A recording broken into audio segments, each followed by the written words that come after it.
El mapa mundial del coronavirus, más de 1,9 millones de casos y más de 118.000 muertos El en todo el 2020 mundo. nos ha sacudido con una fuerte pandemia que Estados nos ha Unidos puesto en registra jaque, el mayor número de muertes por coronavirus en el mundo. haciéndonos recapacitar sobre la forma en que vivimos.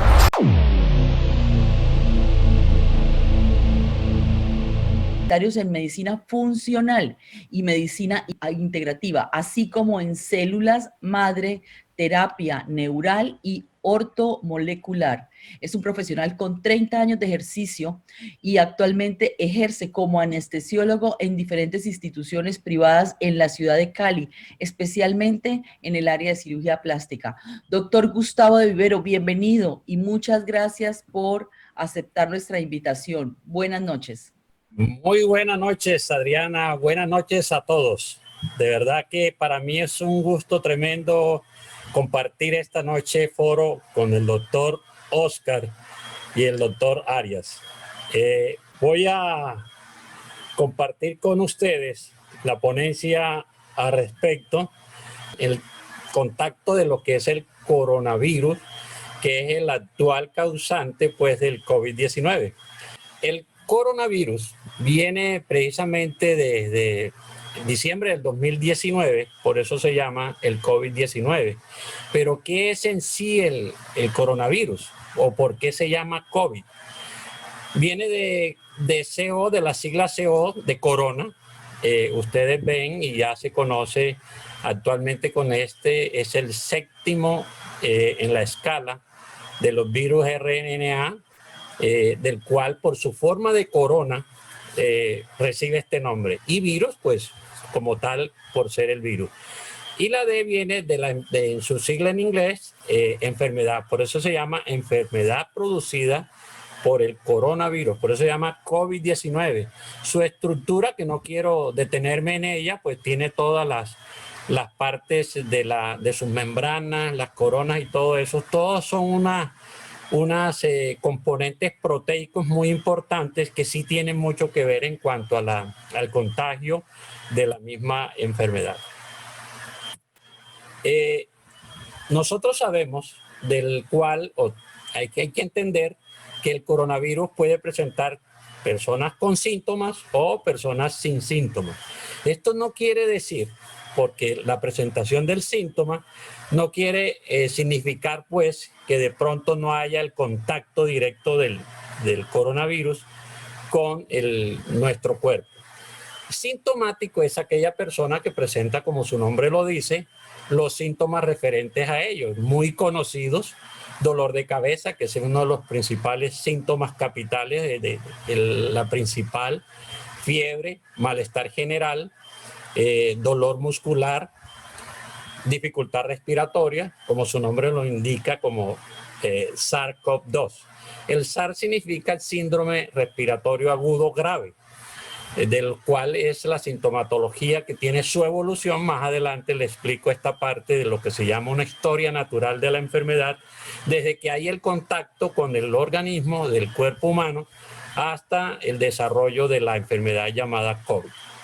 El asintomático no quiere decir que porque no presente síntomas no ha ingresado el virus al organismo a formar parte del desarrollo de la enfermedad. Y quizás estos son uno de los problemas más graves de salud pública, porque a veces son personas que, como no tienen ninguna sintomatología, creen que pueden andar tranquilamente sin cubrebocas, sin lavado de manos, sin el distanciamiento social. Aunque no le dé síntomas, de todas maneras es capaz de transmitirlo a las personas que están cercanas a él. Una vez el coronavirus o la enfermedad se vuelve positiva por los síntomas, se le hacen los exámenes de laboratorio para confirmar que esta patología está en nuestro organismo. Hay varios exámenes propiamente para determinarlo. Y esto es lo que le llamamos un hisopado nasofaringeo, que se hace en la mucosa a través de la nariz o a través de la faringe, para determinar ahí la carga viral que hay. Esto es para ver si allí hay contacto con el coronavirus, y ahí puede determinarse antes o en los primeros momentos de la sintomatología del coronavirus. Asintomático o sintomático siempre va a ocurrir esto. El virus entra en contacto con la célula ingresa generalmente, o sea, esto está dado para hacer la réplica del virus y multiplicarse dentro de la célula. Él ingresa a través de los receptores llamados AC2. ¿Esto qué significa? Son los receptores de la enzima convertidora de la angiotensina 2. Generalmente, y por eso uno de los problemas más graves que hay es la parte respiratoria, la parte pulmonar, porque estos receptores están abundantemente en estas áreas, desde la vía aérea superior hasta abajo. ¿Qué hace entonces el virus al ingresar a la célula?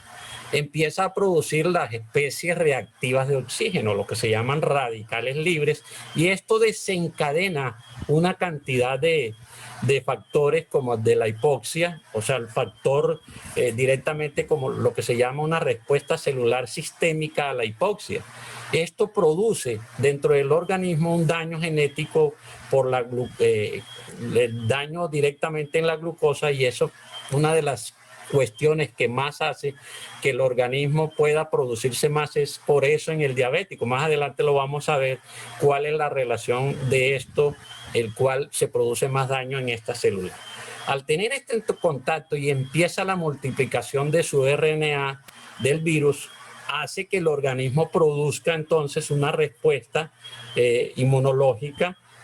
La primera que sale son las tormentas, que ustedes han escuchado, lo que se llama tormenta de citoquina. La tormenta de citoquina, dependiendo si ese sistema inmune está débil o está desordenado, va a hacer que esta tormenta sea mayor, y el problema no es tanto la tormenta que se produzca.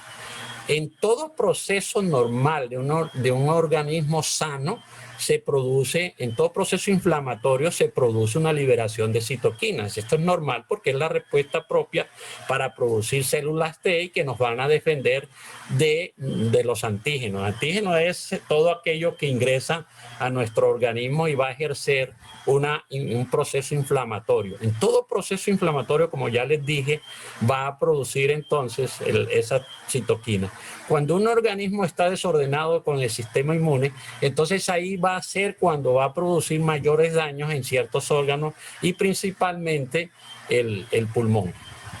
Aquí lo verán, y precisamente por eso es lo que le llamo historia, o lo que se le llama historia natural de la enfermedad. Son 4 fases principales. La primera, el contacto, la incubación, donde empieza a replicarse el virus desde la vía aérea superior. Y es allí precisamente una de las situaciones en cuanto a lo que estamos viendo en la actualidad, con un sistema, con un glutatión suficiente, que más adelante le voy a explicar qué es lo que hace el glutatión para mantener ese sistema inmune sano. Esa es una de las primeras reacciones que hay cuando ingresa el virus en la vía aérea superior. El glutatión en un nivel suficiente va a bloquear esos receptores que yo les había dicho, receptores de la enzima convertidora de la angiotensina 2.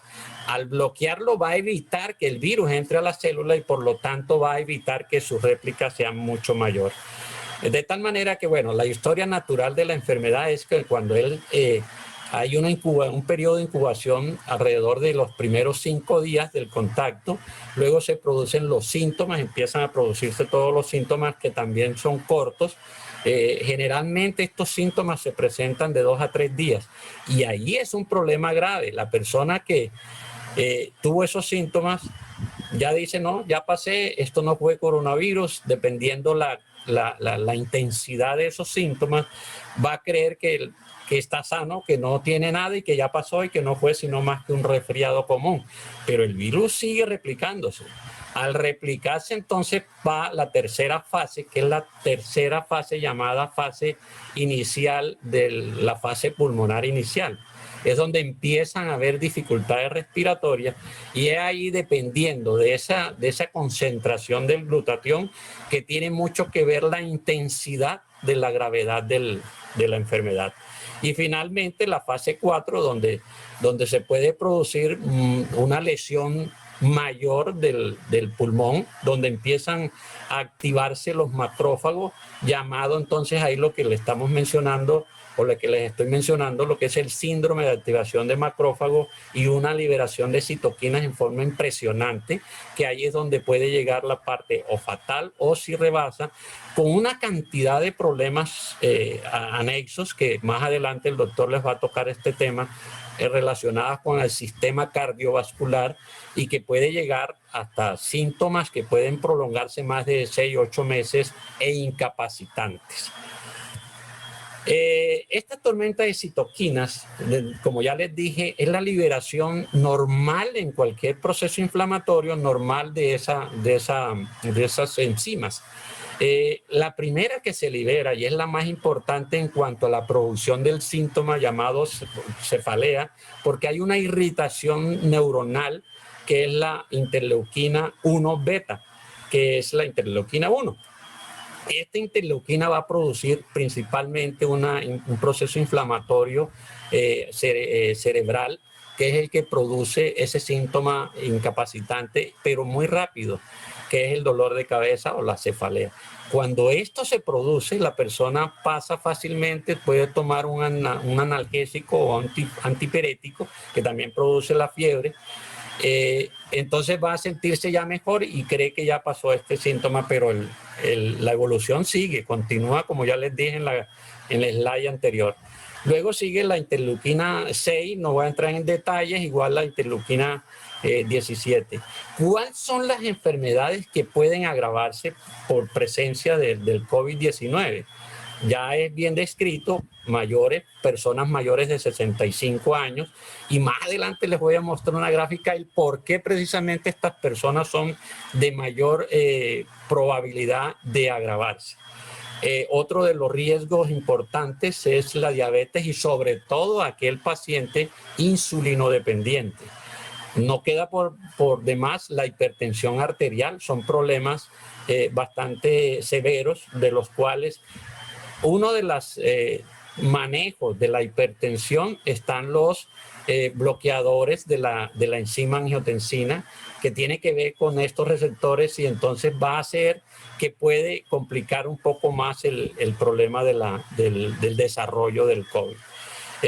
Otro de los problemas que encontramos o se encuentran que pueden agravar el COVID son los fumadores, o sobre todo aquellas personas que están ingiriendo psicoactivos, llámese ansiolíticos, antidepresivos y todo eso, que pueden también producir problemas mayores en el pulmón. Enfermedades neurodegenerativas conocidas como el Parkinson, el Alzheimer o aquellas enfermedades autoinmunes como lo es el lupus. Pero bueno, así como ya les mencioné el coronavirus, pues voy a mencionarle la otra parte que tiene mucho que ver con de pronto defenderse de mayor manera contra el coronavirus. Este es el glutatión. El glutatión es una sustancia endógena, esto quiere decir que se forma dentro de nuestro organismo, pero a partir de un componente llamado donador de citoquinas. El glutatión es un tripéptido ya muy conocido desde 1886. Joseph de Rey lo llamó el filotión. Lo encontró en los hongos, en las plantas que tienen que ver con hongos y eso, pero no le dio mayor importancia, simplemente lo nombró así hasta 1921 en Cambridge, que le propuso, Opland le propuso que se trataba entonces de una sustancia de componente de 2 aminoácidos. Por eso lo llamó un dipéptido, compuesto por el glutamato y la cisteína, y ahí fue donde le introdujo el nombre de glutatión. Pero siguieron investigando y hasta 1935 Hamming y Met descubrieron la estructura química y lo describieron como tal, como se conoce en la actualidad, como el tripéptido y conocido como glutatión. 50 años después, esto se abandonó, no le tomaron importancia. 50 años después, Meister y colaboradores entonces que siguió la investigación, contribuyó muchísimo en el entendimiento de la función fisiológica del glutatión, la importancia precisamente del glutatión en la vida, llamado como la tercera sustancia importante para mantener la vida, así como es el oxígeno y así como es el agua. Sin ellos no hay vida. Y de hecho, en deficiencia de glutatión, la mortalidad es alta. Gustavo Bonos y Patricia Conchaven en la misma época aislaron entonces el componente principal para formar ese glutatión dentro de nuestro organismo, llamado como donador o precursor del glutatión, como donador de cisteína.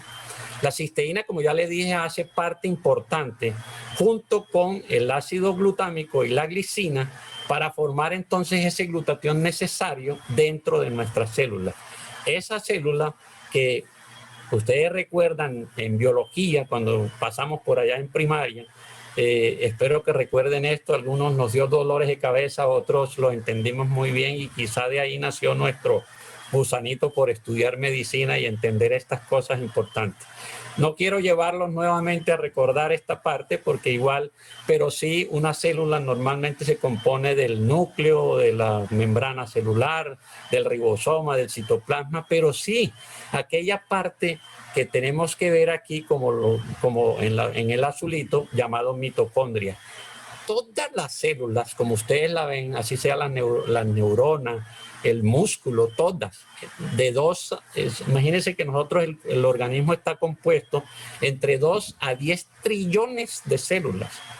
Y entonces hace parte allí en la mitocondria donde se forma el glutatión, empieza a producir su efecto de detoxificación, o sea, de limpiar esa célula en la parte interna para poder eliminar todos esos metabolitos producidos por su desarrollo para producir la energía. Cuando esto lo hace, sale entonces a la parte externa, es lo que se llama matriz celular, o lo que en sí se compone como lo que es la respiración celular. Toda respiración celular viene de un material orgánico para producirle esa energía que ya les estoy diciendo, y sus desechos finales son la producción de CO2 y el agua. Todos estos desechos, si no son eliminados de nuestro organismo, van empantanando la célula, haciendo que esta célula entonces vaya a seguir trabajando mal. Como ya les dije, produce oxígeno, dióxido de carbono y agua. Una célula insana va entonces a no defenderse bien de estos bichos que nos atacan alrededor. Teniendo un glutatión suficiente es la que va a hacer que los virus no puedan ingresar a nuestra célula y dañarla. Entonces tiene que haber un equilibrio entre la producción de ese antioxidante que es el glutatión principalmente con los radicales libres para evitar ese daño persistente en la célula. Esa fatiga mitocondrial, cuando está producida de acuerdo a la cantidad de lo que nos rodea, los rayos ultravioleta, la inflamación producida por cualquier antígeno, virus, bacterias, hongo, el propio metabolismo, el cigarrillo, la ionización, la polución ambiental, lo que nosotros comemos, o sea, esa comida chatarra va a producir que esa célula también se entristezca. Además de entristecerse, no es que lo haga como tal, sino que además se puede morir, porque no es capaz de producir, no tiene la sustancia suficiente, el glutatión, para mantener esta belleza. La matriz extracelular, mientras un organismo esté sano, limpio, esa matriz extracelular va a trabajar súper bien, y esos metabolitos propios de las células van a ser fácilmente eliminados de nuestro organismo a través de la orina, el CO2 que ya les mencioné a través de la respiración normal, a través de los poros, a través de las heces, o sea, de tal manera que una matriz extracelular va a tener una mejor función en la salida de ellos. Y mire la importancia que yo les decía de por qué aquel paciente mayor de 65 años expresa fácil de una mortalidad o complicación por el coronavirus, por el COVID. Nosotros desde que nacemos llenamos el tanque a partir del amamantamiento, 8 meses o 10 meses. Está comprobado que cuando hay suficiente donador de cisteína que se encuentra en la leche, hace que este tenga un suficiente producción de glutatión. A medida que pasan los años, Ya cuando llega a un paciente anciano, mire el nivel de glutatión que hay, muy, muy bajo. Los niveles se miden en micromoles por litro. Normalmente está entre 325 y 1200 microlitros medido intraeritrocitariamente. No lo digo yo solamente, esto está basado en la ciencia, está basado en artículos científicos comprobados como este reciente de Alex Polonikov de Rusia, donde él habla de que esa deficiencia de glutatión es capaz de producir daño serio y muerte producidos por el coronavirus. Es una hipótesis basada en la literatura y en las observaciones clínicas que él hizo en Rusia. Otro de los artículos encontrados en PubMed, así como hay miles, la cantidad de esos nanoclústeres son capaces de inhibir la proliferación del coronavirus, bloqueando esa réplica que él hace de su síntesis de RNA. En fin, hay otras cosas que entonces, ¿cómo hacemos nosotros para evitar o para producir suficiente glutatión? Ya les decía que la principal fuente es la cisteína. Por eso nosotros debemos tener una cantidad suficiente de producción de cisteína, por lo menos lo tenemos en la alimentación. Pero mire, yo les doy un ejemplo. Aquí tenemos el huevo. Como la cisteína es lábil al calor, esto es, el calor la daña fácilmente. Para obtener una cantidad suficiente es de comerse unos 18 huevitos al día crudos o alrededor de 3 kilos de carne crudos, porque apenas la ponga al calor, esta es deshecha, o sea, la descompone de tal manera que no es capaz insuficiente de llegar a donde la necesitamos dentro de la célula en la mitocondria. Entonces, otra de los donadores de cisteína están todos los vegetales, las acelgas y todo eso para ser fuerte. Pero recuerden que la cantidad tiene que ser suficiente y sobre todo no llevarla al calor. Así que una de las situaciones que nosotros nos encontramos como principal donador de cisteína, encontramos al Inmunocal y el Inmunocal Platino, porque este tiene un modulador de esas citoquinas. Al modular esas citoquinas evitamos, primero, la réplica del coronavirus desde que ingresa con nosotros. Y segundo, la producción precisamente de modular esas citoquinas para evitar más daño en órganos blancos como es nuestro pulmón. Entonces, con un suficiente nivel de glutatión en nuestro sistema inmune, nos va a proteger correctamente, tranquilamente, para evitar esta carga de virus que hay en el medio ambiente. Y de hecho, en la actualidad ya hay ciudades que están pensando volver otra vez al confinamiento. Muchas gracias, Adriana, y muchas gracias a ustedes por la atención. Estoy atento para cualquier pregunta que surja en la sala. Muchísimas gracias. Muchísimas gracias a usted, doctor de Vivero, por esa explicación tan clara del mecanismo de acción del COVID o cómo es que nos impacta a sí mismo del mecanismo del glutatión y por qué es tan importante mantener elevados los niveles de glutatión. Y bueno, para continuar la